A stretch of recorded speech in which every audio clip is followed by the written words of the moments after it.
तो जो first time mains के लिए अपीयर हो रहा है उनको कैसे मैनेज करना चाहिए कि ऑप्शनल भी हो पाए और साथ में जीएस और एसए को भी टाइम दे पाए? जैसे मेरा भी ये पहला ही मेंस था, तो मैंने कोशिश ये करी। जीएस, एसए एंड ऑप्शनल सभी के लिए ये एक स्ट्रेटेजी इंक्लूसिव रहेगी उसमें। तो ऐसे कंफर्टेबल वे में ऑप्शनल भी हो सकता है और साथ साथ हम जीएस की भी प्रिपरेशन कर सकते हैं। तो उसमें मिनी टेस्ट जो मैंने सिम्बायोसिस आईएएस में लिखे और साथ में फुल लेंथ टेस्ट, जैसे जैसे मेरे टॉपिक्स कवर होते गए। इसमें मैं यही कहना चाहूँगी कि पर्सनली मेरा खुद का ऑप्शनल इतना अच्छे से प्रिपेयर्ड नहीं था, क्योंकि मेरा पहले 2 अटेम्प्ट्स में ऑप्शनल था commerce and accountancy, and third attempt में मैंने अपना ऑप्शनल चेंज किया था। बस यही था कि 3 महीने हैं, वो 3 महीनों में जी जान डाल देनी थी।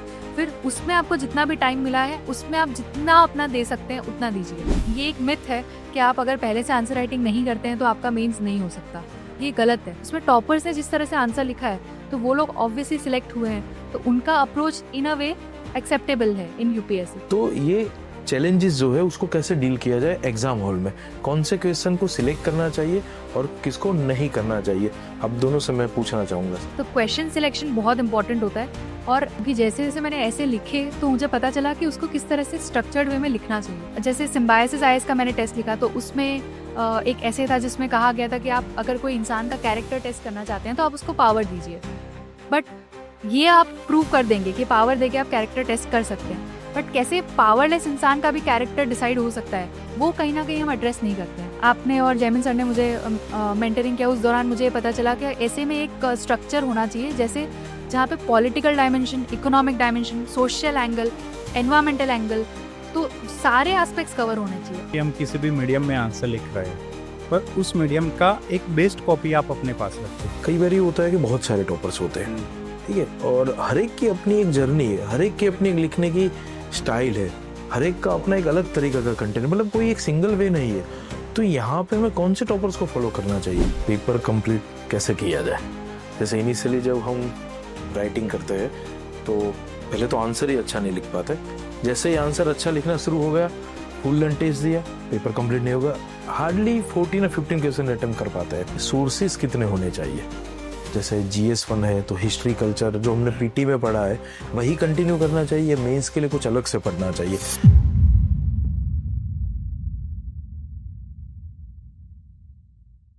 हेलो एस्पिरेंट, सिम्बायोसिस आईएएस के डिस्कशन सेशन में आप सबका हार्दिक स्वागत है। आज का जो डिस्कशन का टॉपिक है वो बेसिकली मेंस को कैसे प्रिपेयर किया जाए आफ्टर प्रीलिम्स, ठीक है, उस पर हमें डिस्कशन करना है। आज डिस्कशन में मैं हूँ, साथ में all India rank 2 Harshita ma'am है। Ma'am welcome. Thank you sir. और साथ में जयमीन सर है जो डेप्यूटी कलेक्टर है और साथ में सर का अपना एक सिविल सर्विस की प्रिपरेशन का एक्सपीरियंस रहा है। सर ने 2 CAC के इंटरव्यू दिए, देन IFOS का एक इंटरव्यू दिया, और सबसे बड़ी बात है गुजरात में जो इंस्टीट्यूट है स्पीपा, वहां पे सर का 1.5 साल का एक बहुत ही सक्सेसफुल डेप्यूटी डायरेक्टर का टेन्योर रहा है, जिससे कैंडिडेट को बहुत ही ज्यादा लाभ हुआ। तो आज सर से भी काफी सारी इंसाइट हम लेंगे प्रिपरेशन के कंटेक्स्ट में और खास करके मेंस की प्रिपरेशन, ठीक है। तो वेलकम सर, आपका सिम्बायोसिस आईएएस के डिस्कशन सेशन में स्वागत है। Thank you, sir, for giving this opportunity. Most welcome And sir. also, I congratulate Harshita for getting All India Rank 2. Again, congratulations. Thank you sir. तो sir हम basically आपसे एक question पूछना चाहता हूं मैं कि अभी जस्ट फिल्म खत्म हुआ है, ठीक है, तो हर साल की कंपैरिजन में इस साल टाइम कम है, लेस देन 3 मंथ्स, तो कैसे GS, एसए और ऑप्शनल को इंटीग्रेटेड वे में हम प्रिपेयर कर सकते हैं? Regarding मेंस प्रिपरेशन, अगर हम बात करें कि जैसे ही प्रीलिम कंप्लीट होती है तो सबसे पहला हमारा फोकस होना चाहिए कि हमारे पास क्या क्या अवेलेबल है। सबसे पहले हम अपने रिसोर्सेज को कंपाइल कर लें और उसके बाद एक ऐसी स्ट्रेटेजी बनाएं जिसमें ऐसे जीएस और अपना ऑप्शनल कवर हो। स्ट्रेटेजी मतलब ऐसी नहीं कि मैं इतने घंटे इतने दिन ये चीज़ें पढ़ूंगा, पर आप इंक्लूसिवनेस कैसे लाएंगे उसमें। लाइक मुझे ऐसे के 5 पेपर या 6 पेपर लिखने हैं, पहले से ही दिमाग में हमें तय करना होगा। उसके लिए चाहिए एक अच्छी मेंटरशिप, एंड हो सके तो आप किसी कोचिंग इंस्टीट्यूट के पेपर्स भी आंसर राइटिंग के लिए ज्वाइन कर सकते हैं। तो आपके जो भी मेंटर्स हो या जो भी आपको गाइड कर रहे हैं उनसे बात करिए आप कि ये जो 3 मंथ्स की जर्नी है आप वो कैसे तय करेंगे।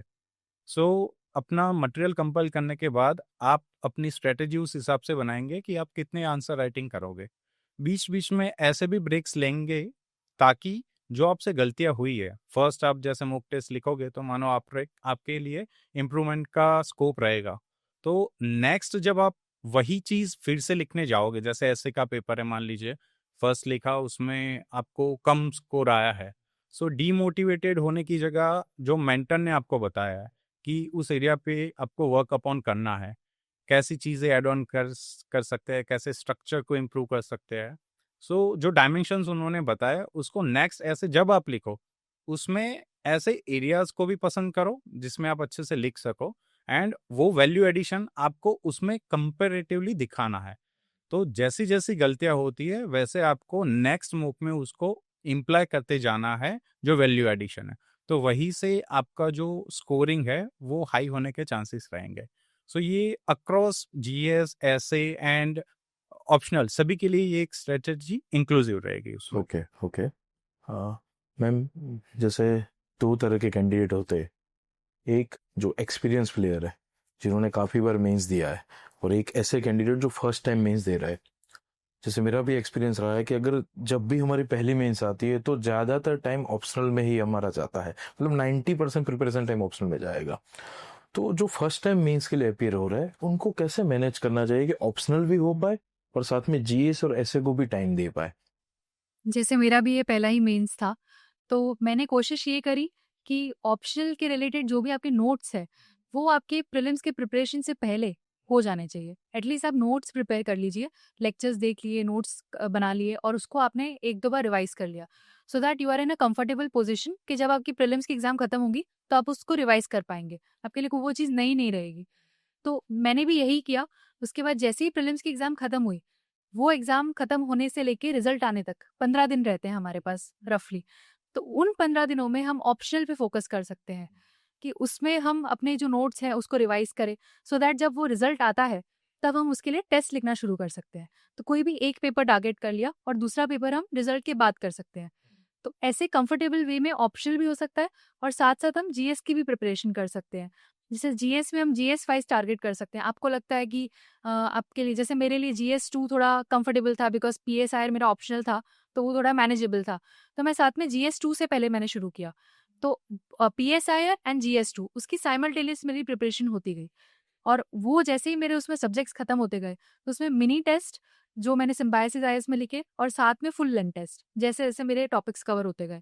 तो इस वे में मैंने पूरा सिलेबस खत्म होने के बाद टेस्ट नहीं लिखे, साथ में जैसे जैसे मेरे टॉपिक्स कंप्लीट होते गए वैसे वैसे टेस्ट लिखने की मेरी जो जर्नी थी वो कंटिन्यू रही। ओके, सही है।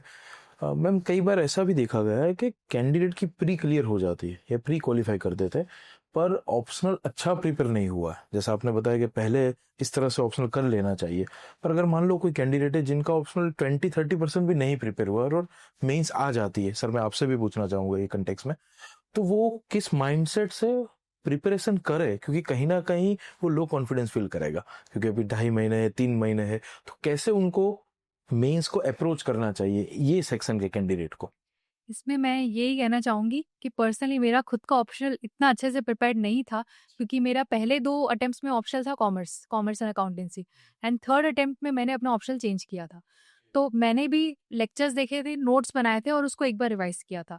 इतनी ही मेरी प्रिपरेशन थी। अच्छा, मतलब all India rank 2 Harshita ma'am ने भी कहा है कि उतना अच्छे से प्रिपेयर नहीं नहीं था, था। तो मतलब किया जा सकता है जी, अच्छी तरीके से। बस यही था कि 3 महीने हैं, वो 3 महीनों में जी-जान डाल देनी थी।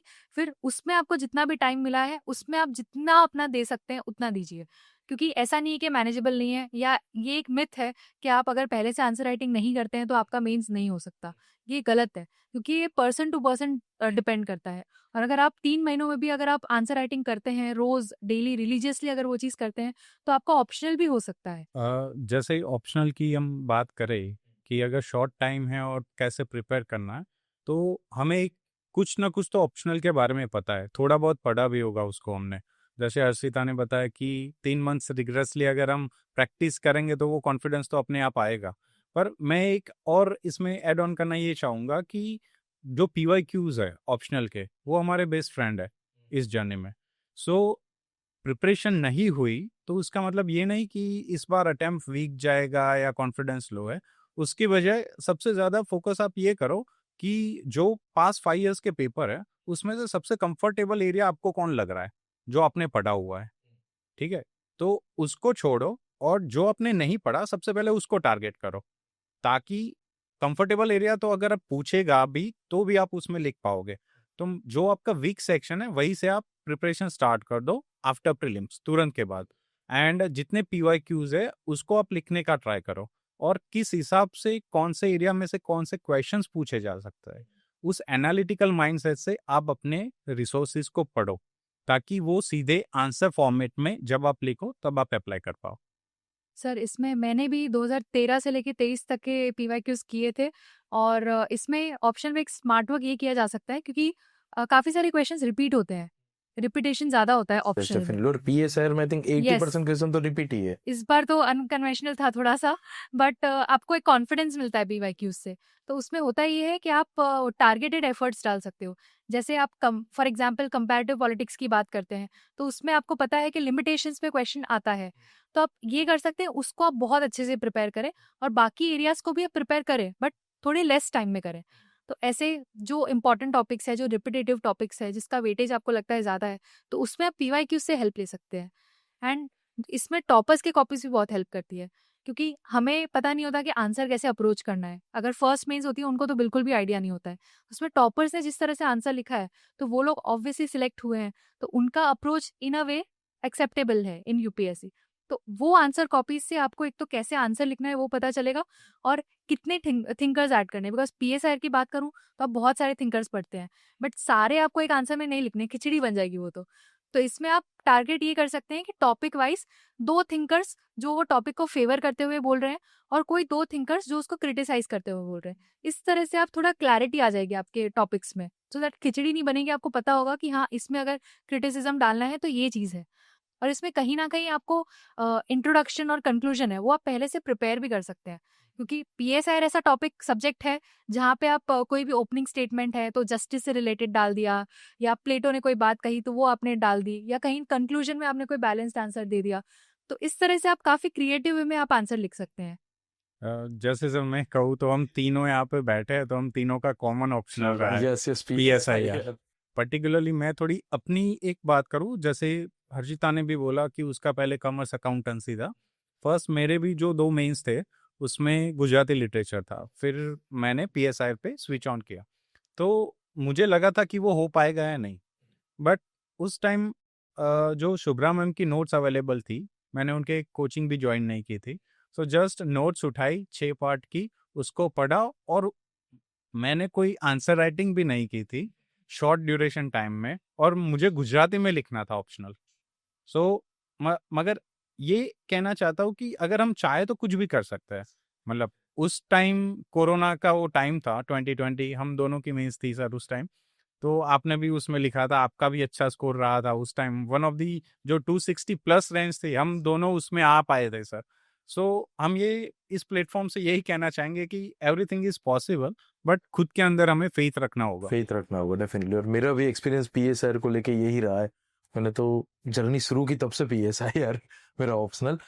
एक चीज मैं एस्पिरेंट से खास कहना चाहूंगा कि पीएसआईआर में हमें 3 सी पे काम करना है। अगर किसी का ऑप्शनल पीएसआईआर है, 3 सी पे हमें काम करना है। एक पहली चीज है क्रिस्टल क्लियर अंडरस्टैंडिंग। आपकी अंडरस्टैंडिंग बहुत अच्छी बना लीजिए आप।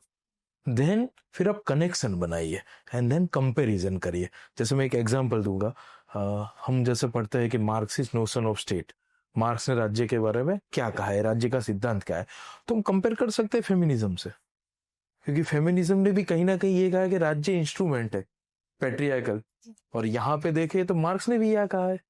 ठीक है, तो इस तरह से थोड़ा कंपेरेटिव वे में भी आप पीएसआर को प्रिपेयर कर सकते हैं। एक चीज मैं खास पूछना चाहूंगा आप दोनों से, कि जैसे पीएसआईआर में भी है और बाकी ऑप्शनल में भी है, जीएस में तो क्या है कि हमें स्कोप नहीं है, सब कुछ लिखना है। यहाँ पे स्कोप है सिलेक्ट करने का, जैसे फर्स्ट एंड 5 क्वेश्चन तो कंपलसरी है, देन बाकी कैसे चूज किया जाए। मुझे कई बार लगता है कि ये बहुत ही बड़ा चलेंगे, कई बार 5 से 10 मिनट निकल जाते हैं एग्जाम में, तो ये चैलेंजेस जो है उसको कैसे डील किया जाए एग्जाम हॉल में, कौन से क्वेश्चन को सिलेक्ट करना चाहिए और किसको नहीं करना चाहिए, अब दोनों से मैं पूछना चाहूँगा सर। सर, पहले जो हमारा एक्सपीरियंस रहा है मेंस लिखने का, तो हमें पता है कि जो PYQs की थीम्स है, मतलब हमें पता है 1 से 5 में पहले तो पहला जो क्वेश्चन है फर्स्ट, एंड जो सेक्शन बी का होता है फिफ्थ, वो कंपलसरी है। तो हमें पता होता है कि मोर और लेस कहाँ से वो क्वेश्चंस निकलते हैं। Hmm. Then second, third and fifth, 6, 7, 8 का जो पोर्शन है, तो उसमें से हम एक में से एक और दूसरे में से 2 लिखने होता है। तो उसमें ऐसा किया जा सकता है कि कौन सी थीम से कौन से क्वेश्चंस पूछे जाते हैं। मानिए फर्स्ट की बात सेकंड क्वेश्चन है, तो उसमें जो ए बी करके दिया है, उसमें जो क्वेश्चंस दिए वो कौन सी थीम से रिपीट हो रहा है। मतलब PYQ से हम वो एनालिसिस कर सकते हैं। तो हम वो एरिया फर्स्ट आइडेंटिफाई कर सकते हैं, ठीक है, ताकि अपने कंफर्टेबल एरिया जहाँ पे भी है तो हम डायरेक्टली उसी क्वेश्चंस को जाके अटेम्प्ट करेंगे, क्योंकि हमारी पहली नज़र सीधी जाएगी। अगर मान लो कि तीसरा क्वेश्चन है, थियोरेटिकल पर्सपेक्टिव से पूछा जाता है पेपर 1 में थिंकर्स के बारे में, तो पता है कि हर बार यही सही रिपीट होता है, तो हमारी सीधी नज़र क्वेश्चन 3 पे जाएगी कि हमारा डोमेन जो है उसमें से पूछा है, अगर पूछा है तो सीधा हम उसको सिलेक्ट कर लेंगे। तो मतलब PYQs को आप जितना ज़्यादा अच्छे से एनालाइज करोगे, आप ऑप्शनल में, कोई भी ऑप्शनल है, उसमें एरिया को आइडेंटिफाई आसानी से कर पाएंगे कि ये मैं आसानी से चूज कर सकता हूँ लिखने के लिए। ओके मैम, कई बार ये होता है कि एक क्वेश्चन का जो सेट है, 3 क्वेश्चन होते हैं, 2 क्वेश्चन बहुत अच्छे आते हैं और एक क्वेश्चन बहुत ही ठीक ठाक आता है, और एक सेट होता है जिसमें तीनों क्वेश्चन एवरेज आते हैं, तो कौन से क्वेश्चन के सेट को हमें चूज करना चाहिए? सर उसमें मैं कहूँगी कि आपको अगर वो 2 क्वेश्चंस बहुत अच्छे से आते हैं, तो आई थिंक कि आपको वो चूज़ करना चाहिए, क्योंकि आप उसमें अगर जितना अच्छा आंसर लिख पाएँगे, तो उसमें तीसरे क्वेश्चन में अगर एवरेज भी लिख रहे हैं, तो आपके पहले 2 आंसर से आप एक अच्छी इंप्रेशन क्रिएट कर पाएँगे पेपर चेकर के दिमाग में। और दूसरे सेट में फिर आप अगर एवरेज आंसर भी कर पा रहे हैं, तो कहीं न कहीं जो आपने अच्छा आंसर लिखा है, तो वहाँ पे आपकी जो स्कोरिंग है, उससे आपका ये जो एवरेज स्कोर है, वो कहीं न कहीं कंपेंसेट हो जाएगा। तो क्वेश्चन सिलेक्शन बहुत इंपॉर्टेंट होता है, और ये एक मिथ है कि आपको सेक्शन ए से करना चाहिए ज़्यादा क्वेश्चन, या कुछ लोग बोलते हैं कि सेक्शन बी से करना चाहिए। जिससे आप कंफर्टेबल है वो करिए। एग्जाम के जब आप पेपर अटेम्प्ट कर रहे हैं, आपको लगता है कि हाँ ये क्वेश्चंस मैं अटेम्प्ट कर पाऊंगा अच्छे से, तो आप वो सिलेक्ट करिए। बट जब आपने सिलेक्ट कर लिया है, फिर आपको उसको सेकंड गेस नहीं करना है कि आप क्वेश्चन अटेम्प्ट करते टाइम ये सोच रहे हैं यार मैंने ये तो गलत अटेम्प्ट सिलेक्ट कर लिया, अब मैं क्या करूँ। वो चीज़ नहीं करनी है। एक बार आप, क्योंकि आपके पास टाइम नहीं है, आपको टाइम के अंदर पेपर भी कंप्लीट करना है, तो एक बार आपने डिसाइड के लिए एक तो बहुत सोच समझ के डिसाइड करना है, और डिसाइड करने के बाद उसको सेकंड गेस नहीं करना है, फिर उसको बहुत अच्छे से जितना आपको आता है उतना लिखना है।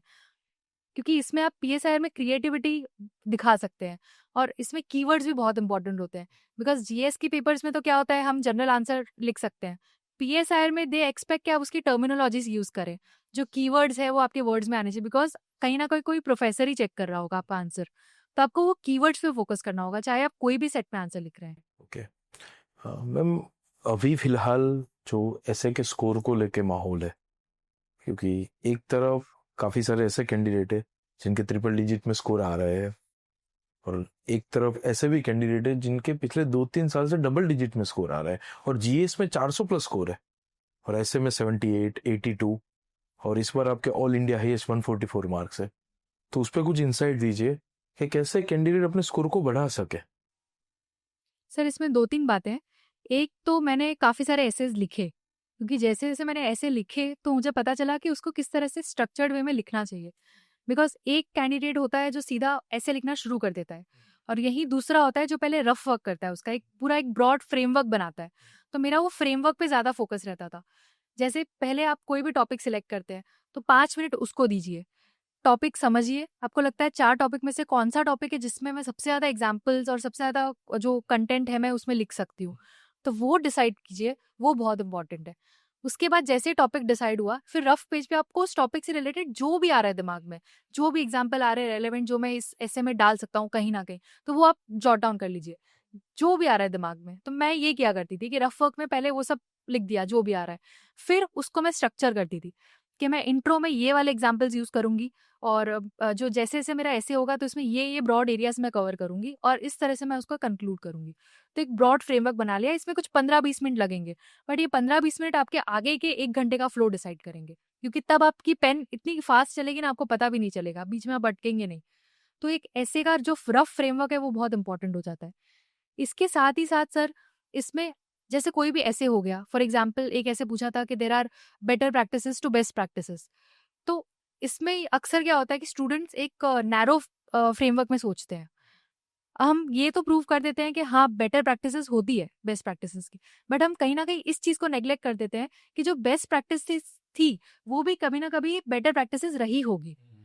तो उस वे में हमें एक ब्रॉड फ्रेमवर्क की तरह एक ऐसे को एड्रेस करना चाहिए, ताकि एक यस जो कहीं ना कहीं मेजॉरिटी ऑफ एस्पिरेंट्स नेग्लेक्ट कर देते हैं।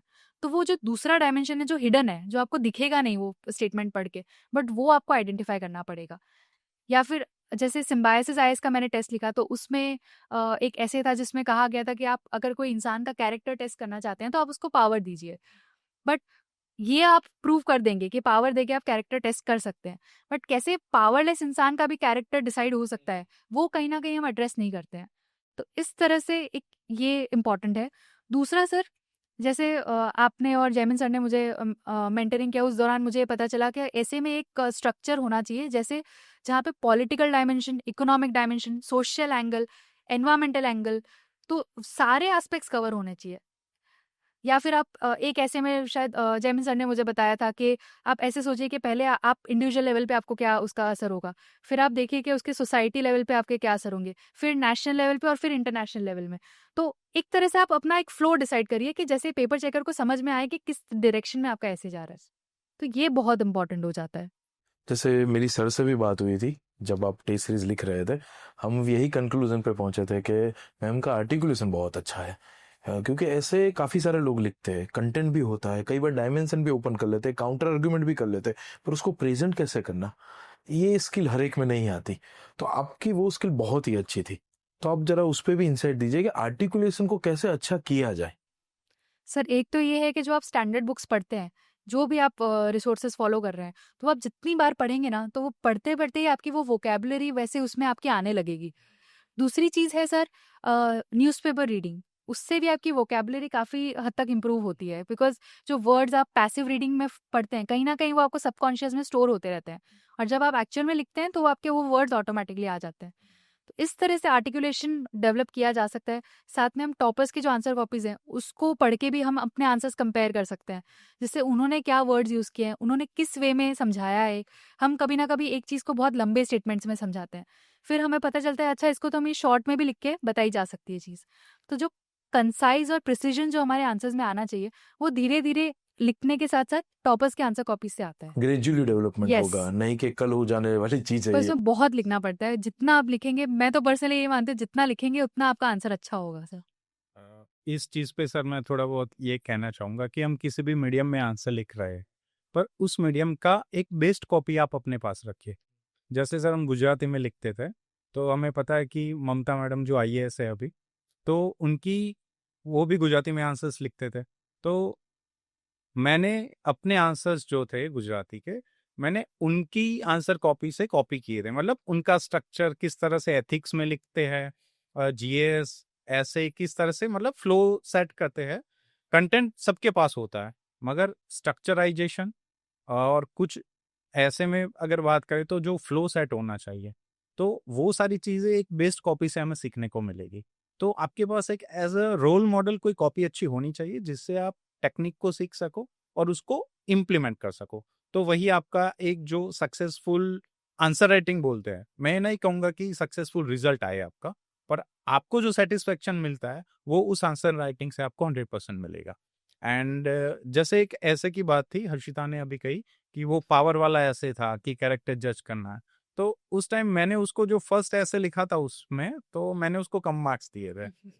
फिर जब मेंटरिंग के टाइम बात हुई, तो मैंने कहा कि पावर इंडिविजुअल का कैरेक्टर तो जज करता है, ठीक है, पर अगर पावर इंस्टीट्यूशन के पास है तो इंस्टीट्यूशन का भी कैरेक्टर जज होता है। अगर पावर किसी स्टेट के पास है तो स्टेट का कैरेक्टर भी आता है। एनिमल्स के पास पावर है तो उसका भी कैरेक्टर आता है। सो आप जो इंडिविजुअल पूछा है ना, उसको रिट लार्ज कर दो, मतलब उसका डायमेंशन बढ़ा दो कि पावर कौन कौन से सेंस में यूटिलाइज हो सकता है और किस तरह से हम उसका कैरेक्टर जज कर सकते हैं। सो वही चीज उसने फिर से इम्प्लाई की एंड वही ऐसे में मतलब वो आई थिंक वो ऐसे रिपीट भी हुआ था वो ना कहीं ना ऐसे कहीं, रिपीट ऐसी हुआ। थी वैसी रिपीट यस, हुई थी। हाँ मतलब हाँ एक लाइन पूरी थी और पिछली लाइन थोड़ी अलग थी उसमें, हाँ मतलब मोर और लेस वो सिमिलर ऐसे बहुत हेल्प भी किया होगा। सो इस वे में हम उसको डेवलप कर सकते हैं सर। सर यहाँ पे एक थोड़ा कंफ्यूजन होता है कई बार कैंडिडेट को भी, कि जैसे आपने बताया कि टॉपर्स की कॉपी होनी चाहिए, जो बेस्ड कॉपी। कई बार ये होता है कि बहुत सारे टॉपर्स होते हैं, ठीक है, और हर एक की अपनी एक जर्नी है, हर एक की अपनी एक लिखने की स्टाइल है, हर एक का अपना एक अलग तरीका का कंटेंट, मतलब कोई एक सिंगल वे नहीं है। तो यहाँ पे हमें कौन से टॉपर्स को फॉलो करना चाहिए? कई बार ऐसा होता है कि ये टॉपर्स ने जिस हिसाब से लिखा है, यहाँ पे 360 डिग्री चेंज है। मतलब जैसे काफी सारे टॉपर्स ऐसे देखे जो बहुत ही ज्यादा पॉइंट में लिखते हैं और सब्सटेंटिएट भी करते हैं। उल्टा कई बार ऐसा भी देखा गया है कि बहुत ज्यादा नहीं लिखा है, ठीक है, तो किसको फॉलो किया जाए? सर ये फर्स्ट ऑफ ऑल तो बहुत सारी कॉपीज है, हम कंफ्यूजन में रहते हैं, बट सबसे पहले आप अपना आंसर लिखिए खुद, हम्म ठीक है, और जो कॉपीज अवेलेबल है उसके साथ आप कंपेयर कीजिए। मानो 2-3 कॉपी कंपेयर करनी है, नहीं कि 5-6 लाए और कंपेयर किया। 2-3 जो बेस्ट कॉपी है उनसे कंपेयर कीजिए। हमें कंटेंट तो कॉपी नहीं करना है, बट जैसे मैंने पहले ही बताया कि आप उसका स्ट्रक्चर, क्योंकि ऑल इंडिया रैंक 1, 2 या 3 है, तो उनकी जो कॉपीज अवेलेबल है और कौन कौन से सब्जेक्ट्स में उनके one of the highest marks आए हैं, तो वो आप देखिए, और उनका जो स्ट्रक्चर है, फिर किस तरह से इंट्रोडक्शन लिखा है, किस तरह से वो उसमें वैल्यू एडिशन कर रहे हैं, मतलब कुछ जगह अंडरलाइन किया तो वहाँ पे कोई कीवर्ड यूज किया होगा। सो आप अपने आंसर में ये सारी चीजें कॉपी करने का ट्राई कीजिए। मैं बोल रहा हूँ कि मेहनत तो आपको ही करनी है, बट इस वे में आप लिख सकते हैं ताकि जो सेम आपकी कॉपी जब जाएगी चेकिंग में, तब one of the best copy वो आपकी होगी और आपको भी वो कॉन्फिडेंस रहेगा कि नहीं मैंने अच्छा परफॉर्म किया है। ओके ओके मैम, एक और क्वेश्चन है, पेपर कंप्लीट कैसे किया जाए? जैसे इनिशियली जब हम राइटिंग करते हैं तो पहले तो आंसर ही अच्छा नहीं लिख पाते, जैसे ही आंसर अच्छा लिखना शुरू हो गया, फुल लेंथ टेस्ट दिया, पेपर कंप्लीट नहीं होगा, हार्डली 14 या 15 क्वेश्चन अटेम्प्ट कर पाते हैं। आई थिंक मुझे याद है वहां तक जब आपने पहला टेस्ट लिखा एथिक्स का, तब आपका कॉल भी आया था कि सर ये तो कंप्लीट भी नहीं हुआ। 190 मार्क्स का अटेम्प्ट किया था मैंने 250 में से। तो वहां से लेके 2 महीने में आपने क्या ऐसे चेंजेस किए कि ताकि 2 महीने बाद जब आपने 5th या 6th फुल लेंथ टेस्ट लिखा था एथिक्स का तो वो कंप्लीट हो पाया? तो उस पर थोड़ा इंसाइट दीजिए। सर इसकी बात करूँ तो जैसे 190 मार्क्स का अटेम्प्ट किया था, पहला एथिक्स का टेस्ट था, तो उसमें फिर मैंने जब सब्सिक्वेंट टेस्ट लिखे तो मैंने काफ़ी सारे एक्सपेरिमेंटेशन किए कि पहले केस स्टडीज़ लिखती हूँ तो मेरा टाइम कितना जाता है, फिर पहले 10 मार्कर्स अटेंड करती हूँ तो कितना टाइम जाता है, या थोड़े आधे क्वेश्चंस केस स्टडी के लिखे, आधे 10 मार्कर्स के लिखे, इस तरह से काफ़ी सारे एक्सपेरिमेंटेशन किए। फिर मेरे को फाइनली 4th या 5th टेस्ट में समझ आया कि ये अप्रोच मेरे लिए वर्क करेगी, जहाँ पे मेरा पेपर कंप्लीट हो पाएगा। और इस तरह का माइंडसेट मुझे रखना पड़ेगा, जहाँ पे मेरे केस में ये काम किया कि घड़ी सामने होती थी और मैं सोचती थी कि इतना टाइम दिया तो इतना ही टाइम देना है, इसके आगे एक भी मिनट जा रही है तो मेरे को नेक्स्ट क्वेश्चन में शिफ्ट करना है, क्योंकि अगर वो क्वेश्चन में कंप्लीट करने पे फोकस करूंगी तो आगे कहीं ना कहीं ये क्वेश्चन पूरा छूटने के चांसेस है। तो फोकस ये रहता था कि जितने आप टेस्ट लिखेंगे उससे आपको आपका कंफर्टेबल एरिया पता चलेगा कि आप किस वे में अप्रोच करें जिससे आपका पेपर कंप्लीट होगा। बिकॉज मैं आपको एक फिक्स स्ट्रैटेजी नहीं बता पाऊंगी कि आप ये करिए आपका पेपर कंप्लीट हो जाएगा। वो हर पर्सन को पेपर्स लिख के और खुद आइडेंटिफाई करना पड़ेगा कि ये अप्रोच मेरे लिए काम करती है। यही जीएस में भी कि मुझे पहले 15 मार्कर्स करने चाहिए या पहले 10 मार्कर्स करने चाहिए। एथिक्स में केस स्टडी करनी Yes, चाहिए या yes. क्वेश्चन लिखने चाहिए पहले? तो वो आप जितना ज्यादा लिखेंगे तभी आपको आइडेंटिफाई होगा कि क्या अप्रोच आपके लिए बेस्ट सूटेबल है। Okay okay. एक और डाउट कैंडिडेट के दिमाग में रहता है कि सोर्सेज कितने होने चाहिए? जैसे GS1 है तो हिस्ट्री कल्चर जो हमने पीटी में पढ़ा है वही कंटिन्यू करना चाहिए, मेंस के लिए कुछ अलग से पढ़ना चाहिए? जो भी कन्वेंशनल सब्जेक्ट है जो रिपीट हो रहे हैं पीटी और मेंस में, ये डाउट मेनली वहां पे रहता है। World history, India after independence, society को लेके ये डाउट नहीं है, पर history, culture, then geography, even GS2 में पॉलिटी, GS3 में इकोनॉमी, साइंस एंड टेक, यहाँ पे एक डाउट रहता है कि प्रीलिम में जो पढ़ा वही रिवाइज किया जाए या कुछ नया पढ़ा जाए? सर सब जनरली हम क्या करते हैं कि पीटी में हम बहुत सारी शॉर्ट चीज़ें ढूंढते हैं, हाँ मतलब जैसे मान लीजिए उड़ान पड़ा है, हाँ तो उसमें बहुत क्रिस्प सीधी 1 लाइन में लिखा होता है कि ये है चीज़ें, बट जो मेंस है उसमें आपको थोड़ा अप्लाइड लिखना है, वो मतलब हिस्ट्री भी हो तो उसमें थोड़ा आपको डेप्थ नॉलेज एनालिटिकल पर्सपेक्टिव से चाहिए। कि जैसे अगर हम एक क्वेश्चन की बात करें कि जो सम्राट अशोक थे उनको महान राजा उस टाइम का क्यों कहा जाता है, सो पीटी में हमको पता है कि उन्होंने धम्म मात्र भेजे थे, या अपने जो पुत्र है और पुत्री है उनको अदर्स कंट्री में भेजा था, उन्होंने बहुत सारे बौद्ध मठ बनवाए थे। तो ये सारा कंटेंट हमें पता है, नाम पता होगा, ये होगा। तो जब क्वेश्चन ऐसा आता है कि उनको महान क्यों कहा जाता है, तो वहां पे हमें उनकी कैरेक्टरिस्टिक्स लिखनी होती है। तो कैरेक्टरिस्टिक्स में हम ये जो फैक्ट्स है प्रीलिम के, हमें उसको वहां पे पुट ऑन करना होता है। तो जो एक ब्रॉड कैरेक्टर होता है ऐसे क्वेश्चन में हमें वो शो करना होता है, और साथ में ये जो फैक्ट्स है उनके, जो उनके कैरेक्टर में वैल्यू एडिशन करते हैं, वो एड ऑन करने होता है। तो पीटी का जो अगर सोर्स आपका, आपने थॉरली अच्छा पढ़ा है, मतलब full knowledgeable and vast material वाला है, तो मैं कहूँगा कि आप वही रिपीट कीजिए। और एकदम आपने जो क्रिस्पी मटेरियल पढ़ा है, तो मैं कहूँगा कि आप थोड़ा उसमें वैल्यू एडिशन ज़रूर कीजिए। किसी स्टैंडर्ड एकेडमिक्स की बुक्स या किसी क्लास नोट आप उसमें ऐड कर सकते हैं। ओके मैम, आंसर राइटिंग को लेके काफ़ी सारे मिथ है। जैसे एक है कि बस आप लिखते जाओ, आंसर अच्छे हो जाएंगे।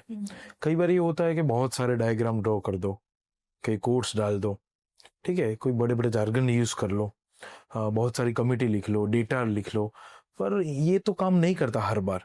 तो एक स्टेप बाय स्टेप प्रोसेस है आंसर राइटिंग। तो आंसर राइटिंग को अच्छी तरह कैसे डेवलप की जाए, खास करके जो 2.5 मंथ्स टाइम है उसमें थोड़ा डिटेल में इंसाइट दीजिए। सर जैसे मैंने शुरू में आंसर लिखे, तब मेरे आंसर्स काफ़ी लंबे हुआ करते थे। जैसे कोई भी चीज़ है तो उसको मैं लंबे स्टेटमेंट्स में समझाया करती थी, एंड अननेसेसरीली जहाँ पे ज़रूरत नहीं है वहाँ पे डेटा डाल दिया, या पता नहीं है कि किस तरह से उसको इंट्रोड्यूस करना है या फ्लो उसका डिसाइड करना है। तो जैसे मैंने आंसर लिखे और फिर उसको मैं टॉपर्स की जो कॉपीज़ है या जो पीवाईक्यूज़ जो सॉल्व्ड है, उनसे कंपेयर किया करती थी। तब मुझे पता चलता था कि ये चीज़ को काफ़ी शॉर्ट मैनर में भी समझाई जा सकती है, और ये चीज़ें इर्रेलेवेंट है मेरे आंसर में। तो वो क्या चीज़ें नहीं लिखनी है ना आंसर में, वो आपको पता होना बहुत ज़रूरी है। तो वो आप जैसे आंसर लिखेंगे, और आप अगर आपके पास कोई मेंटर है जो आपको बता सके उसके एक्सपीरियंस से कि ये चीज़ें रेलेवेंट नहीं है आपके आंसर में, तो वो बहुत हेल्प होती है।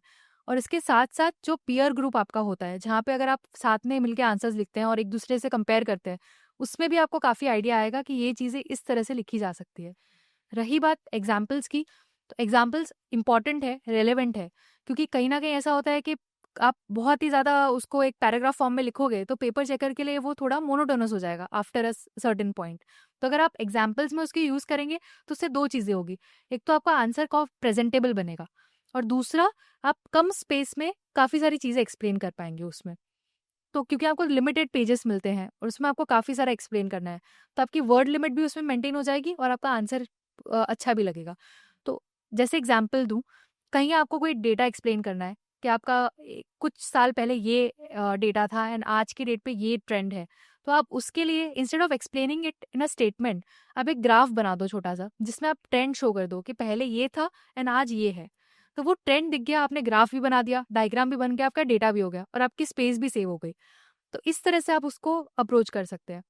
और रही बात एग्जाम्पल्स डालने की, डेटा मगअप करने की, तो मेरा ये मानना है कि आप जो भी सोर्स फॉलो करते हैं करंट अफेयर्स के लिए, जैसे मैं मेंस 365 फॉलो करती थी और इकोनॉमिक सर्वे है, बजट है, इनकी समरीज मैंने पढ़ी थी। तो उसमें से जो मुझे लगता है कि ये मैं अपने आंसर में डाल सकती हूँ, उतना ही डेटा मैं अलग से एक पेज पे लिख लिया करती थी। तो जैसे मुझे याद है एनवायरनमेंट है, तो एनवायरनमेंट की मेंस 365 मैंने पढ़ी थी और उसका 6 पेज में मैंने समराइज़ कर दिया था कि ये इतना ही कंटेंट मेरे लिए रिलेवेंट है, और उसी को बार-बार मैंने रिवाइज़ किया। तो हुआ ये कि मेरे पास एक लिमिटेड सेट ऑफ डेटा मिल गया, जो जिसको मैं यूज़ करती हूँ अपने आंसर में। इस वे से आपको अप्रोच करना चाहिए instead of going after multiple sources, और बहुत सारे डेटा हो गया, उसमें आपको कुछ भी याद नहीं रहेगा। तो लिमिटेड, जितना आप कट शॉर्ट करके कंसाइज़ वे में अपने नोट्स बना पाएँगे, उतना आपको हेल्प होगी। मुझे एक चीज़ याद आ रही है, एग्जाम्पल की बात हुई। कई बार कैंडिडेट ऐसे लिख रहे हैं, अब जैसे सब लोग बता रहे हैं कि एग्जाम्पल डालने चाहिए ज़्यादा से ज़्यादा, तो कई बार क्या होता है, आर्ग्यूमेंट नहीं होती, सिर्फ एग्जाम्पल लिख रहे हैं। तो ये भी नहीं करना है, आर्ग्यूमेंट लिखे फिर उसको सब्सटेंटिएट कीजिए एग्जाम्पल से, सिर्फ एग्जाम्पल लिखना नहीं है। सर एक और चीज़ है, खास करके स्ट्रेस मैनेजमेंट को लेके, जैसे आपकी भी जर्नी बहुत लंबी रही है। हाँ मतलब तो कैसे स्ट्रेस को मैनेज किया जाए, खास करके बीच के जो टाइम में, क्योंकि आंसर अच्छे नहीं लिख पा रहे हैं, पढ़ाई नहीं हो रही है ठीक तरीके से, रिवीजन नहीं हो रहा है, आसपास लोगों को देख के डर लग रहा है, स्कोर नहीं आ रहा मेरा अच्छा, तो वो एंजाइटी या स्ट्रेस को कैसे मैनेज किया जाए? सर, मैं अपने ही एक्सपीरियंस से इस चीज़ को बताना चाहूँगा कि 2018 में मेरी फर्स्ट जॉब लगी थी, जीपीएससी क्लियर हुआ था। उस टाइम मैंने 3 मेंस लिखे थे बैक टू बैक 3 मंथ्स में। फर्स्ट चीफ ऑफिसर क्लास 2 की फर्स्ट टाइम वैकेंसी आई थी गुजरात में 25, उसकी मेंस लिखी। उसके बाद जीपीएससी 1-2 मेंस लिखी एंड लास्ट में यूपीएससी की मेंस थी मेरी। 3 मंथ्स में 3 मेंस लिखी, मतलब कोई टाइम नहीं था, पर मैंने सेपरेट कोई प्रिपरेशन नहीं की थी उस टाइम। यूपीएससी पे फोकस था, उसको ही किया। बट जब आगे की जर्नी रही मेरी, तो उसमें ऐसा था कि सर्विस में रह के कुछ चीज़ें में मैनेज करना, फिर थोड़ी फैमिली की रिस्पॉन्सिबिलिटी, तो ये सारी चीज़ों की वजह से मतलब जो एक्सपेक्टेड परफॉर्मेंस था कहीं ना कहीं मुझसे वो नहीं हो पाया। बट अभी जो कैंडिडेट्स प्रिपरेशन कर रहे हैं, तो उनके पास एक एनवायरनमेंट होगा जहाँ पे वो बैठ के पढ़ रहे हैं, तो उनको ये बात समझनी चाहिए कि कोई भी चीज़ परमानेंट नहीं है। मतलब आप लगातार एक चीज़ को लेके कंटिन्यूअस पढ़ नहीं पाओगे। जैसे हर्षिता ने भी कई उसके इंटरव्यूज में बताया कि बीच में ब्रेक्स लेने चाहिए। तो ब्रेक्स ऐसे होने चाहिए कि जो आपकी एंजाइटी को रिलीव करे। ठीक है, जैसे मान लीजिए कि मेरे पेरेंट्स जो है वो फार्मिंग बैकग्राउंड से है, तो जब भी मुझे पढ़ाई के दौरान स्ट्रेस होता था, तब मैं उनका चेहरा याद करता था कि मैं यहाँ एसी में बैठ के पढ़ रहा हूँ और वो कड़ी धूप में मेरे लिए कहीं ना कहीं मेहनत कर रहे हैं। सो ये सारी चीज़ों को आप अपनी फैमिली का चेहरा याद करिए, या जैसे गांधी जी ने कहा है ना कि तालिस्मान जो उनका है, तो आप उसको भी याद करिए। बहुत सारी रिलीविंग फैक्टर आपको मिलेगा। सो कहीं ना कहीं जो हमारी सोसाइटी है, जो जिनके पास अपॉर्चुनिटीज़ नहीं है, कहीं ना कहीं आप उनको भी देखिए कि हम बेटर पोजीशन में हैं, हमें पढ़ने का मौका भी मिल रहा है। कुछ लोग ऐसे हैं जिनको ये करना है, बट उनको ये प्लेटफॉर्म ही नहीं मिला। So we are far far far better than them. तो खुद को मतलब अपने लिए ग्रेटिट्यूड पैदा कीजिए, तो आप बहुत सारी एंजाइटी से भी बच सकेंगे। दूसरा कि बहुत सारे लोग कहते हैं कि मेडिटेशन भी करना चाहिए, बहुत अच्छी बात है, वो आपको सेल्फ हीलिंग पावर आपकी बढ़ाएगी। और ये प्रिपरेशन ऐसी है कि कई बार लंबी जर्नी हो जाती है इसमें, 6 अटेम्प्ट होते हैं। इस बार का अगर रिजल्ट देखे तो कोई 13 अटेम्प्ट में पास हुआ है, कोई 8 अटेम्प्ट में पास हुआ है। सो मतलब ये एक आपका डेडिकेशन ही दिखा रहा है। तो इसमें आपको फैमिली को भी ये समझाना होगा कि ये मेरी जर्नी है, आप मुझ पे बिलीव कीजिए। अगर मैं इस जर्नी को क्लियर नहीं भी कर पाया, तो एक बेटर सिटीजन बन के आऊँगा, सोसाइटी को एक कुछ नया प्रदान करूँगा, और मेरी जो आगे की जर्नी रहेगी ना, वो बहुत ब्रॉड माइंडेड रहेगी। सो इससे फैमिली को भी अपने जो बच्चे हैं, उनको बैक हैंड से सपोर्ट बहुत ही करना चाहिए, ताकि वो विदाउट एनी स्ट्रेस आगे की जर्नी कंटिन्यू रख सके। मुझे भी एक एग्जांपल याद आ रहा है, जीपीएससी का यूपीएससी का कोई रिजल्ट आया था, मेरा नहीं हुआ सिलेक्शन।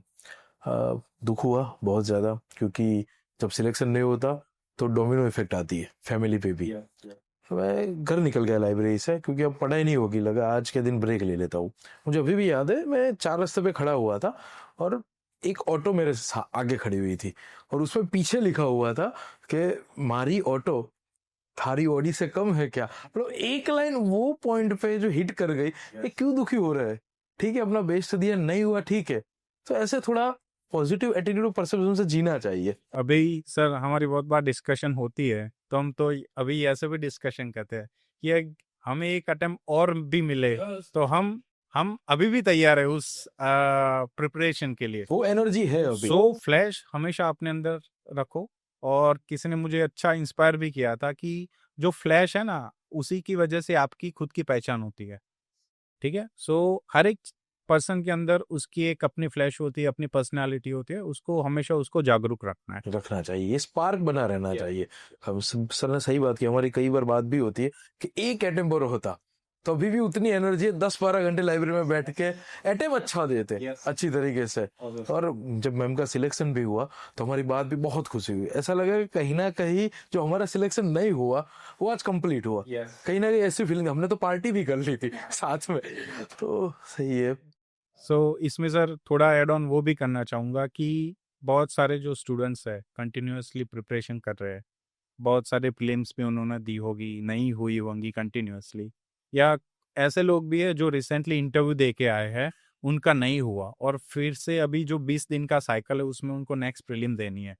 तो उनको यही बात मन में रखनी है कि कहीं ना कहीं जो कुछ थोड़ा लेख हुआ है उनसे, उनके पास अपनी आंसर कॉपी आ गई है, मतलब मार्कशीट, और जो प्रीलिम दे रहे हैं फर्स्ट टाइम, तो उनको पता है कि लास्ट प्रीलिम में उनसे क्या गलती हुई थी।